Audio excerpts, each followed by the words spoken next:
Hello and अस्सलाम वालेकुम। Programme talk shock के लिए मैं हूं एजाज सैयद और मैं हूं आसिफ बशीर चौधरी। नाजरीन, आज के टॉक शॉक में हम दो अहम तरीन खबरों के बारे में आपसे बात करेंगे। सबसे पहले हम बात करेंगे सैलाब के हवाले से। पाकिस्तान अपने तारीख के बदतरीन सैलाब से गुजर रहा है। नॉर्दर्न एरिया और खैबर पख्तूनख्वा से सैलाब जो है तबाही मचाता हुआ अब पंजाब में, बल्कि जनूबी पंजाब में दाखिल हो गया है। वहाँ की क्या सूरत हाल है और उसका एक ख़ास पहलू है जिसके ऊपर बात होगी। बाद में ये सिंध की तरफ भी जाएगा, लेकिन हम उस पहलू के ऊपर बात करेंगे जिस पर मीडिया पर उस तरीके से बात नहीं हो रही। नंबर वन तो हम ये बात करेंगे। दूसरा एक मामला जो बड़ा ही अहम है वो है आज़ाद कश्मीर का मामला। आज़ाद कश्मीर में क्या हो रहा है? आज़ाद कश्मीर में जॉइंट अवामी एक्शन कमेटी ने एहतजाज की कॉल दी है। एहतजाज क्यों अहम है या एहतजाज के ऊपर कौन से सवालिया निशान हैं, और जॉइंट अवामी एक्शन कमेटी ये कितनी अहम पॉलिटिकल एंटिटी बन चुकी है आज़ाद कश्मीर में? आज़ाद कश्मीर के अंदर की पॉलिटिक्स क्या हो रही है, उसके ऊपर बड़ी अहम बातें होंगी। ज़रूर सुनिएगा, क्योंकि आज़ाद कश्मीर के बारे में हम कहते हैं कि पाकिस्तान की कश्मीर पाकिस्तान की शारग है, और पाकिस्तान की शारग जो है उसके अंदर क्या चीज़ें, रिजेंटमेंट, अवामी रिजेंटमेंट कितनी ज़्यादा है, उसके बारे में बात करेंगे। आइए बातचीत का आगाज़ करते हैं।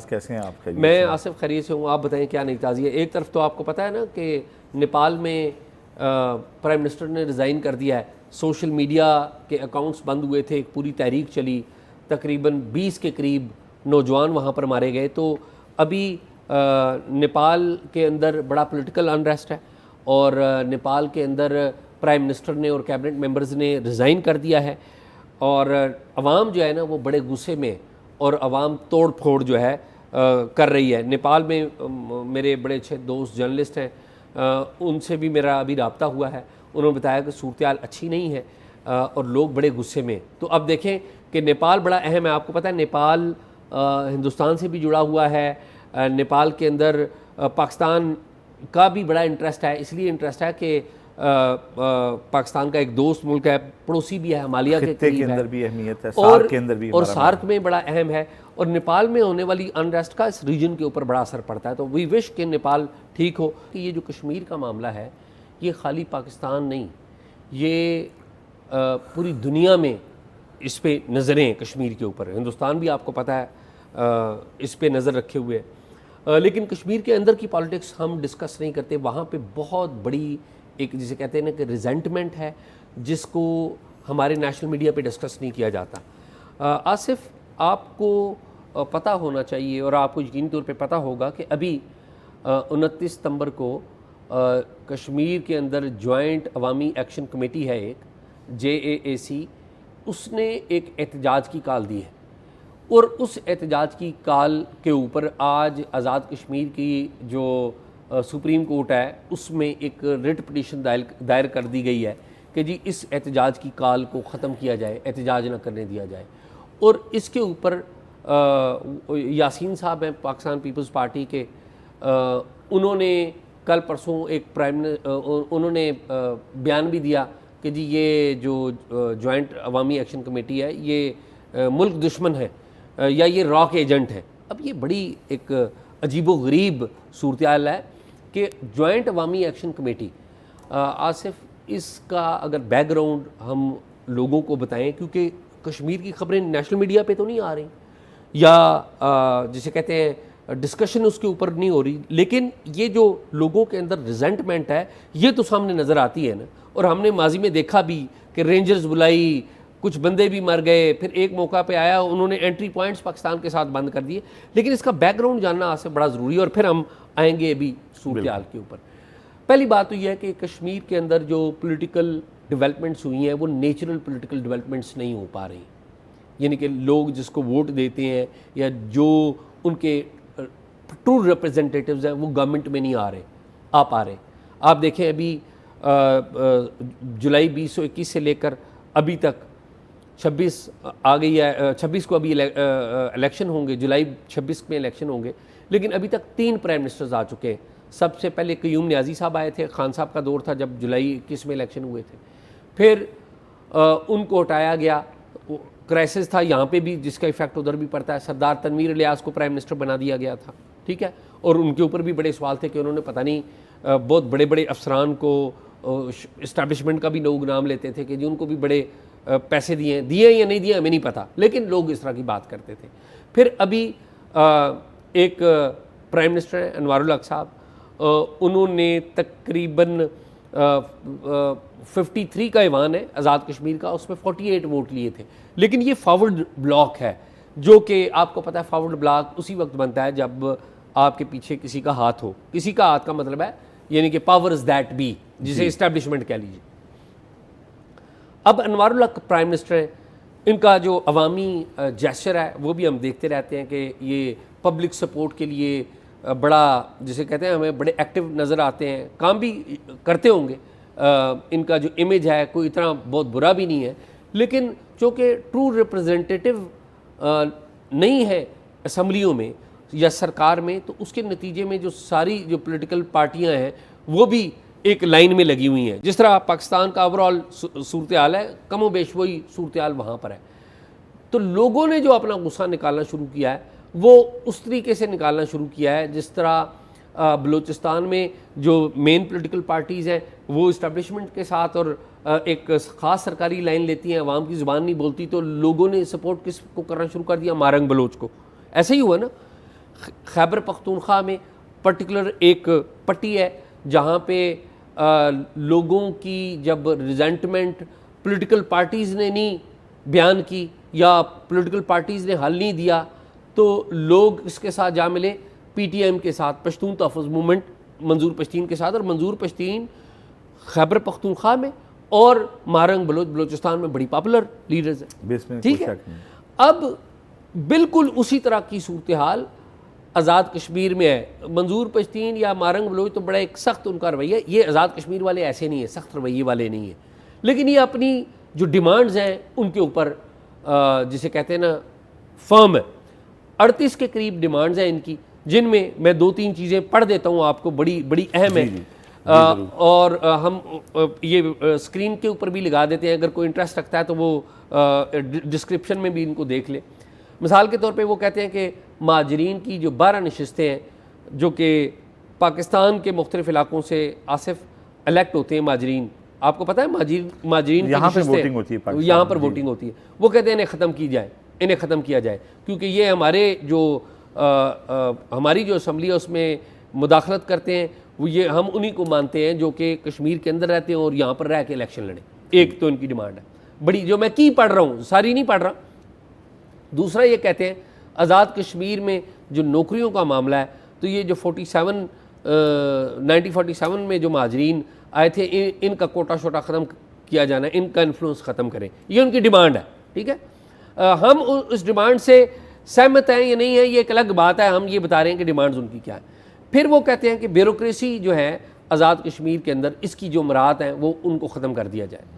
फिर वो कहते हैं आज़ाद कश्मीर में एक शेड्यूल बैंक वो बनाया जाए, एयरपोर्ट बनाया जाए। फिर एक और जो बहुत अहम मामला है वो बिजली का है आसिफ। वो कहते हैं कि जो आज़ाद कश्मीर में हाइडल प्रोजेक्ट लगे हुए हैं या बिजली के जो मंसूबे लगे हुए हैं, ये मंगला डैम भी है ना आसिफ, आपको पता है उधर से ही आता है, तो वो कहते हैं हमारे साथ मुआहदा किया जाए, यानी कि हमें उसकी जो रॉयल्टी दी जाए। बेसिक उनका मतलब ये है। बाकी और भी इनके मुतालबात हैं जिनके ऊपर हम जो हम स्क्रीन के ऊपर नज़र आ रहे हैं कि क्या क्या उनके मुतालबात हैं। ये उनके जो मुतालबात हैं उन्हीं के ऊपर इन्होंने अभी 29 तारीख को एक एहतजाज जो है वो ऐलान किया हुआ था, जिसके ऊपर अभी पिटीशन कर दी गई है। और आसिफ वहाँ पे आज़ाद कश्मीर में जो इंतज़ामिया है वो भी बड़ी अहम है। राना अब्दुल जब्बार IG आज़ाद कश्मीर लगे हुए हैं, ये इधर थे, पहले FIA में थे। इनका जो ताल्लुक़ है फैसलाबाद से ताल्लुक़ है, बड़े राना अब्दुल जब्बार का एक बड़ा बैकग्राउंड है, मुख्तलिफ़ ज़िलों का, डिवीज़न्स का, FIA का। और ऑफिसर्स जो शाइनिंग ऑफिसर्स होते हैं उनको ये लगाते होते हैं IG AJ के लगाया जाता है, फिर बाद में इन ऑफिसर्स को बाद में मरकज़ में अहम पोजीशंस दी जाती हैं या सूबों में अहम पोजीशन दी जाती हैं। लेकिन क्या राना अब्दुल जब्बार के पास पूरी पावर्स हैं, ये एक सवाल है। बड़ा डिफ़िकल्ट टेरेन है ना। आप देखें हिंदुस्तान भी, हमने पिछले दिनों स्टोरी भी की थी कि लश्कर तैयबा का एक कारकुन जो है वो हिंदुस्तान की रॉ के साथ काम कर रहा था, उस पर मुकदमा हुआ। और सेंसिटिव चूँकि एरिया है तो इसमें जो हमारे खुफिया अदारे हैं वो उनका एक असर ज़्यादा है या उनका रोल जो है वो ज़्यादा है। खुशहाल वहाँ पर चीफ सेक्रेटरी हैं। इसी तरह अभी नए वहाँ पर सेक्टर कमांडर आए हैं जो कि कर्नल थे यहाँ पर पंजाब में, कर्नल फाइक थे। आपको याद हो कि पीटीआई ने एक अफसर का नाम लगाया हुआ था बुचर, तो ये इनको उन्होंने पीटीआई वालों ने, ये चूँकि बड़ा सख्त मिजाज थे पीटीआई को, लाहौर में इन्होंने बड़ा जिसे कहते हैं ना टफ टाइम दिया हुआ था, तो इनकी अब प्रमोशन हुई है और ये सेक्टर कमांडर बन गए हुए हैं आज़ाद कश्मीर में। और आज़ाद कश्मीर में ये इंटेलिजेंस के सेक्टर कमांडर, ये इंटेलिजेंस के आईएसआई के, हमारी प्रीमियर एजेंसी है, उसके अफसर हैं, अभी रिसेंटली प्रमोट हुए हैं। अब इन तमाम ये जो 3 नाम मैंने लिए हैं, इसमें ज़ाहिर है और बाकी अदारे भी हैं, फ़र्दन फ़र्दन किसी का नाम क्या लेना, लेकिन ये 3 नाम जो मैंने लिए हैं, राना अब्दुल जब्बार, चीफ सेक्रेटरी साहब खुशहाल साहब और ये सेक्टर कमांडर, ये बेसिकली ये 3 पॉइंट मैन हैं जिन्होंने इस सारे मामले को हल करना है। या इनकी पॉलिसी से ये मामला हल होगा या गॉड फॉरबिड ख़राब हो। हम तो नहीं चाहेंगे कि ख़राब हो, बिल्कुल कोई भी नहीं चाहेगा। अब मामला आसिफ ये है कि इस जमात को, ये जॉइंट अवामी एक्शन कमेटी है, इसको रा का एजेंट करार दिया जा रहा है या इसको कहा जा रहा है कि जी ये मुल्क दुश्मन है। मेरा ये ख्याल है कि अगर इनकी डिमांड्स पढ़ें तो ऐसी बात नहीं है। ये इन्होंने नहीं करार दिया, ये ऑफिशियल्स ने नहीं करार दिया, ये एक पॉलिटिकल पार्टी की तरफ से करार दिया गया। अब मामला क्या है? मामला ये है कि ये लोग, ये जो 38 मुतालबात लेके आ रहे हैं, इनके साथ आपने माजी में मुज़ाकरात किए, इनका आसिफ बैकग्राउंड बड़ा जानना ज़रूरी है। हुआ ये कहानी शुरू हुई है 9 मई 2023 को, 9 मई 2023 को। ये उस वक्त कहानी शुरू हुई कि जब आज़ाद कश्मीर में आटे की कीमतें बढ़ा दी गई। जब आटे की कीमतें बढ़ा दी गई आज़ाद कश्मीर में, तो 3 बंदे थे, सरदार कदीर, उमर कश्मीरी, नवाज़, बिलाल नवाज़ और इस तरह के 3-4 बंदे थे। उमर नज़ीर कश्मीरी उनका नाम है। ये सारे इन्होंने एक एहतजाज किया कश्मीर में कि आटे की कीमतें नहीं बढ़नी चाहिए। अभी इनका एहतजाज चल ही रहा था, एक ज़िले से दूसरे ज़िले से तीसरे ज़िले तक लोग इनके साथ मिल रहे थे। तो आगे बढ़ते बढ़ते गए तो अगस्त के महीने में बिजली की कीमतों में भी इजाफ़ा हो गया। अब बिजली की कीमतों में भी इजाफ़ा हो गया तो फिर एक लॉन्ग मार्च की सूरत हाल पैदा हो गई, एक लॉन्ग मार्च हो गया। बिल्कुल, ठीक ये है, कार्ड पे है। ये चीज़ें वो है, ये टाइम लाइन के मुताबिक। मैं टाइम लाइन पढ़ देता हूँ कि 9 मई को इन्होंने पहला एहतजाज किया। सरदार कदीर ने, उमर नज़ीर, शौकत हुसैन, खान इफ्तिखार, बिलाल नवाज़, इन सब ने एहतजाज किया। और इन्होंने रावलाकोट में सप्लाई डिपो था आटे का, उसके सामने एहतजाज किया था। अब इनका एहतजाज जो है उसकी सूरत में मई के एंड तक पूरा जो पुंछ डिवीज़न पूरी जो है वो, उसमें जिसे कहते हैं ना पूरा ताला लग जाना, पहिया जाम हो जाना, वो एहतजाज हो, शटर डाउन हो गया। फिर अगस्त के महीने में, अगस्त 2023 में बिजली की कीमतों में इजाफा हो गया। अब यानी कि जो पहले से एहतजाज जा रहा है वो जलती पे तेल वाला काम हुआ ना, वो जलती पे तेल वाला काम हो गया। फिर सितंबर के महीने में मुजफ्फराबाद में इजलास हुआ। इसी एहतजाज के जो शुरका हैं, ये किसी एक पार्टी से ताल्लुक़ नहीं रखते, तमाम पार्टियों से ताल्लुक़ रखते हैं, जिन बिल्कुल एग्जैक्टली जिस तरह खैबर पख्तूनख्वा में या बलूचिस्तान में हम देख रहे हैं। अब जब सितंबर के महीने, सितंबर 2023 में मुजफ्फराबाद में इजलास हुआ तो वहाँ पर बनी जॉइंट अवामी एक्शन कमेटी। ठीक है, ये मैं आपको बता रहा हूँ जॉइंट अवामी एक्शन कमेटी कैसी बनी। ठीक, फिर आगे क्या हुआ कि ये साल गुजर गया, मुज़ाकरात इनके साथ हुए। मुज़ाकरात में इनकी जो डिमांड्स थी कि आटे की कीमत नीचे लेके आएँ, 2000 रुपये मन आटा कर दिया गया। उन्होंने कहा कि बिजली की कीमत नीचे लेके आए, 3 रुपये फ़ी यूनिट रेजिडेंशियल एरियाज़ का कर दिया गया। इनकी डिमांड्स मानी गई। ठीक है, फिर इसी तरह इनके साथ मई के अंदर भी एहतजाज हुआ 2024 में, और आपको याद हो कि वो रेंजर्स बुला ली गई थी और कुछ फायरिंग हो गई थी, ठीक है। तो इन शॉर्ट ये कि इनके साथ मुज़ाकरात हुए, और इनकी फिर भी बातें, उनकी बात मान ली गई। अच्छा नहीं, अब लेटेस्ट बात उनकी मानी गई, लेकिन बातें पूरी नहीं मानी गई। मिसाल के तौर पे सिविल ब्यूरोक्रेसी के जो अल्ले तल्ले थे जो इनके मुताबिक हैं, उनके लिए कमेटी बननी थी, वो नहीं बनी। अब प्राइम मिनिस्टर अनवारुल हक हैं, जो कि ज़ाहिर है एक ओवरऑल इंतज़ामी इंचार्ज हैं, कोई भी प्राइम मिनिस्टर नहीं चाहेगा कि उसके नीचे ये चीज़ें हों, लेकिन चीज़ें ये ख़राब हो गई हैं। इन चीज़ों को ठीक कैसे कर रहे हैं? इन चीज़ों को ठीक आप दो चीज़ें हैं बुनियादी तौर पे करने वाली। एक तो ये है कि आप एहतजाज रोकेंगे, लोगों में गुस्सा और आएगा। ये जो सियासी अनरेस्ट है उसको ख़त्म करने के लिए आपको लोगों के साथ बैठ के उनके जो जायज़ मुतालबात हैं उनको सुनना होगा और उन पर अमल दरामद करना होगा। एक बात तो ये है जो कि इनके हाथ में, कि जो प्राइम मिनिस्टर आज़ाद कश्मीर के भी हाथ में है, और जो जिन तीन साहिबान का मैंने नाम लिया, IG राना अब्दुल जब्बार साहब का, चीफ सेक्रेटरी साहब का और सेक्टर कमांडर, इन ये सारे एक जिन्होंने डिसीजन मेकिंग करनी है। और दूसरी बात यह है कि अभी 2026 में इलेक्शन होने जा रहे हैं, हम 25 एंड कर रहे हैं। जो अनवारुल हक साहब हैं, प्राइम मिनिस्टर हैं, ज़ाहिर है उनकी पार्लियामेंट ने ही बनाया है, वी रिस्पेक्ट के वो उधर के प्राइम मिनिस्टर हैं। इनके भाई जो है वो कुछ अहम सरकारी ओहदों के ऊपर तैनात रहे हैं, इनका अपना बैकग्राउंड भी बड़ा है। बाय द वे अनवारुल हक जो है ये जर्नलिस्ट भी रहे, और ये एक टीवी चैनल है गालिबन रोज़ टीवी, उसके एंकर भी रहे।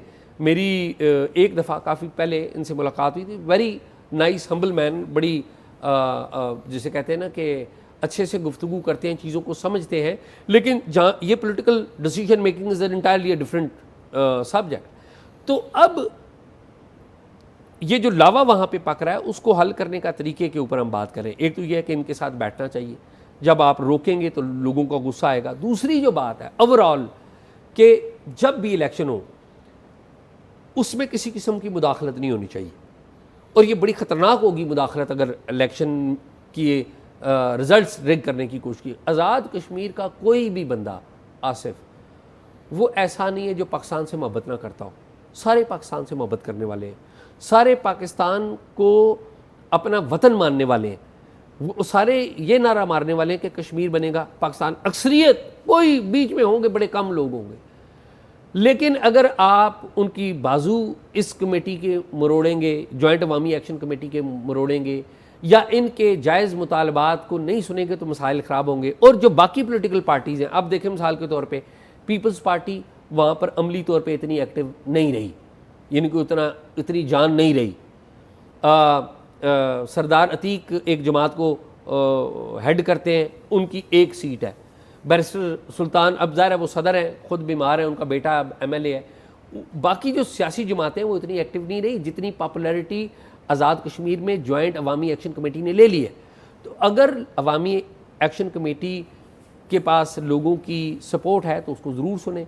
और अवामी एक्शन कमेटी को भी चाहिए कि बाज़ मुकामात पे हमने ये भी देखा है कि अवामी एक्शन कमेटी भी बहुत सख्त फ़ैसले किए हैं जो कि अच्छे फ़ैसले नहीं हैं। मिसाल के तौर पे एक दफ़ा इन्होंने पाकिस्तान के साथ एंट्री पॉइंट्स जो है वो बंद कर दिए, एहतजाज था इनका। लेकिन ये कोई तरीका नहीं है कि आप ऐसे इकदाम करें जिससे बड़ा गलत मैसेज आता हो। पाकिस्तान जो है वो आपसे, पाकिस्तानी आपसे मोहब्बत करते हैं और आप भी पाकिस्तान से मोहब्बत करते हैं, लेकिन मोहब्बत में जो एहतजाज है उसकी एक लिमिट्स भी होनी चाहिए। उसका एहतराम जो है, जो बेसिक चीज़ें हैं, बेसिक जो रिस्पेक्ट है वो एक दूसरे की रहनी चाहिए। तो आसिफ ये है जॉइंट अवामी एक्शन कमेटी जो कि वेरी पॉपुलर है। यूथ आज़ाद कश्मीर की आम आदमी अक्सरियत जो है वो जॉइंट अवामी एक्शन कमेटी के साथ है, और हम भी इसकी बहुत इज़्ज़त करते हैं और गवर्नमेंट को भी कहते हैं कि आज़ाद कश्मीर के मसाइल को सुने और इनके मसाइल हल करें। अच्छा एजाज़, मैं कुछ इसमें थोड़ी सी चीज़ें ऐड करूँगा बैकग्राउंड के हवाले से। तो आपको पता है कि हमारा पाकिस्तान मुकम्मल नहीं होता कश्मीर के बिल्कुल बगैर, और जो आज़ाद कश्मीर है वो पाकिस्तान है। इनफैक्ट उसको हम स्टेटस बेशक एक अलहदा रियासत का देते हैं कि इसमें, लेकिन वो जो है वो बड़ा ही अहम एक हिस्सा है हमारा पाकिस्तान का, और शायद हमारे बाकी पाकिस्तान से ज़्यादा हम उसके लिए रिस्पेक्ट कर रखते हैं, इज़्ज़त रखते हैं। लेकिन प्रैक्टिकली यही हुआ है कि पाकिस्तान ने हमेशा वहाँ पे अपनी मर्ज़ी की हुकूमतें कायम की हैं। ये एक बड़ी हार्श रियलिटी है। इवन सिविल हुकूमतें भी जब आती थी तो वो भी अपनी मर्ज़ी की वहाँ पर अदम आज जिस तरह की मरकज़ में हुकूमत होती है उसी तरह की ले आती थी। शायद पहली दफ़ा मियाँ नवाज शरीफ की 2013 वाली हुकूमत थी जी हाँ, जिसने कहा था कि जो भी वहाँ पे हुकूमत है उसको चलने दें, हम उसे नहीं छेड़ेंगे। उससे पहले तो अगर यहाँ हुकूमत गिरती थी तो फिर जो नए आते थे वो कहते थे हम वहाँ पे अपनी मर्ज़ी की बनाएंगे। तो लोगों की राय को हमने कभी वहाँ भी अहमियत नहीं दी, वोट को इज़्ज़त हमने वहाँ भी कभी नहीं दी। ये एक बड़ी हार्श एक फैक्ट है। अब जो रियासत करने जा रही है जॉइंट एक्शन कमेटी का, तो आपने बता दिया कि लोगों की हिमायत हासिल है।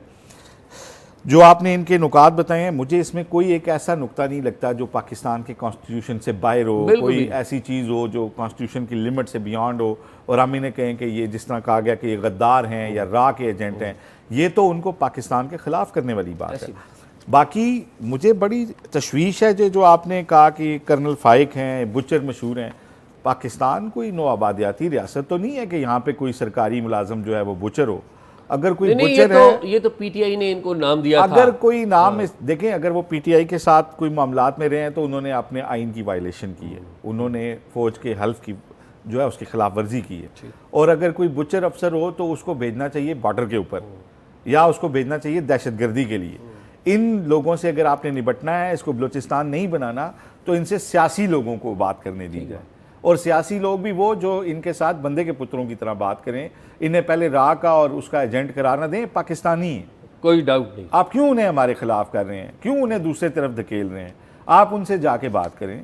यही मसाइल बाकी पाकिस्तान के अंदर भी हैं। बिल्कुल ठीक बात। वो अगर अपने राइट्स की बात करें, बिल्कुल उनको तसल्ली से सुना जाए, उसके ऊपर जितनी उनकी हम बातें कानून के अंदर मान सकते हैं। सुप्रीम कोर्ट के पास जाने का मतलब ये है कि आपने हाथ खड़े कर दिए हैं और आप इनको सियासी तौर पे एंगेज नहीं कर रहे। ये गलती होगी। सारी जमातों पे मुश्तमिल हुकूमत, अपोजिशन सब मिला के इन लोगों के पास जाएं, इनकी जो बातें मानी जा सकती हैं फौरी मानी जाएं, जिसमें लेजिस्लेशन की ज़रूरत है उसमें लेजिस्लेशन की जाए। विद इन दी कॉन्स्टिट्यूशन इनकी सारी बातें मान के इन लोगों को कहा जाए कि आप आइंदा इलेक्शन में आएँ, आप खुद आएँ, उसमें कोई इंटरफेरेंस ना हो और आप अपने इलाके के मसाइल हल। बिल्कुल ठीक बात कि पाकिस्तान की तारीख़ का एक बदतरीन सैलाब है और कई दहाइयों के बाद इतना बड़ा सैलाब आया है। मेरा ख्याल है 2010 में एक सैलाब आया था जिसमें कहा जाता है कि 35% पाकिस्तान डूब गया था। लेकिन अभी ये सैलाब क्योंकि अभी सिंध में दाखिल हो रहा है और उससे बड़ा रेले जो हैं वो अभी तक पंजाब के अंदर हैं, जनूबी पंजाब के अंदर हैं। तो एग्जैक्टली हम अभी गेज भी नहीं कर पा सक रहे कि कितने अभी ये सैलाब जो है वो फ्लड डिफरेंट एरियाज़ में जहाँ हमने बंद तोड़े और डिफरेंट इलाकों के अंदर ये फैल रहा है। और क्योंकि ये जब नॉर्दर्न एरिया में पहले हुआ जो मामला, जो सैलाबी सूरत हाल हुई और अनप्रेसिडेंटेड पहाड़ों के ऊपर से जो कहा जाता है कि क्लाउड ब्रस्ट हुआ था और ऊपर से वो हमने पहली बार देखा कि बड़े बड़े पत्थर फिसल के आ रहे हैं उस पानी के साथ, तो वो आफत भी बड़ी अजीब व गरीब थी। यहाँ पे पंजाब में जो सैलाब आया और जो नीचे मैदानी इलाके में होता हुआ अभी सिंध में दाखिल हो रहा है जनूबी पंजाब से होता हुआ, इसमें एक फ़ायदा ये था, एक बात ये थी कि कम से कम इसके आने से थोड़ा पहले हमें पता चल गया था, इंडिया ने हमें मालूमात दे दी थी और इस वजह से हमारे यहाँ जानी नुकसान उतना नहीं हुआ। गो के 1000 से ऊपर लोग जो हैं वो इस सैलाब में उनकी जानें गई हैं, बड़ी कीमती जानें हैं ये, और इसको भी थोड़ा नुकसान नहीं कह सकते। लेकिन उतने बड़े पैमाने पे शायद तबाही नहीं हुई जितना बड़ा इस फ्लड का क्वांटम है और जिस तरीके से ये आया है। तो उसमें हमें यही है कि लेकिन अरबों नहीं खरबों रुपए का एजाज़ नुकसान हो चुका है, फसलें तबाह हो गई हैं, लाइफ स्टॉक की आपने वीडियोस देखी होंगी किस तरह से बह रहे हैं लोगों। और अब एजाज़ बहुत सारी वो वीडियोस आ रही हैं, आपने देखा होगा लाहौर में या इससे आगे जब चनियोट, फैसलाबाद, यहाँ तक तो आप देखते रहे हैं कि बहुत ज़्यादा इमदादी काम भी हो रहा था। और लेकिन जो फ्लड जो है वो फैल रहा है बड़ी तेज़ी के साथ, तो अब उसमें जो है हज़ारों देहात इस वक्त ज़ेरे आब हैं।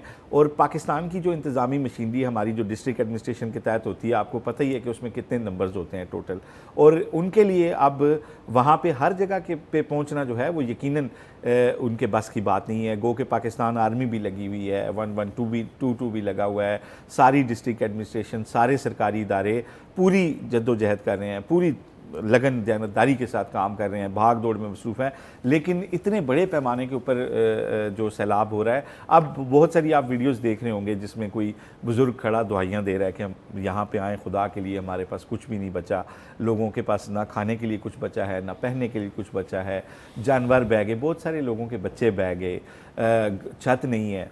तो इस सारी सूरत हाल में जो एक बड़ा अहम पहलू है वो ये होता है कि जब भी कोई इस तरह की आफत आती है, जिस तरह की अनप्रेसिडेंटेड ये आफत इसको कहा जा रहा है, बाज़ लोग कहते हैं कि 50-60 साल बाद इतना बड़ा कोई सैलाब आया है, इतनी बड़ी पैमाने पे बारिशें हुई हैं और जो मौसमियाती तब्दीलियाँ हो रही हैं उस हिसाब से इसमें शायद कह रहे हैं कि आने वाले सालों में भी इसकी तवक्को की जा रही है कि इस तरह के शायद आएँ।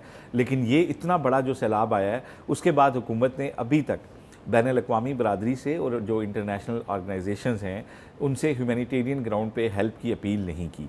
हालांकि अक़वाम मुत्तहिदा के सेक्रेटरी जनरल का बयान भी आ चुका है और वो ख़ुद कह चुके हैं कि पाकिस्तान और इंडिया को अनप्रेसिडेंटेड जो है सैलाब का सामना है, बदतरीन सूरत हाल है, और अगर दोनों मुल्कों में से किसी ने भी हमें कहा तो हम पूरी तरह से तैयार हैं उनकी हेल्प के लिए, और जो हेल्प हो सकेगी वो हम करेंगे।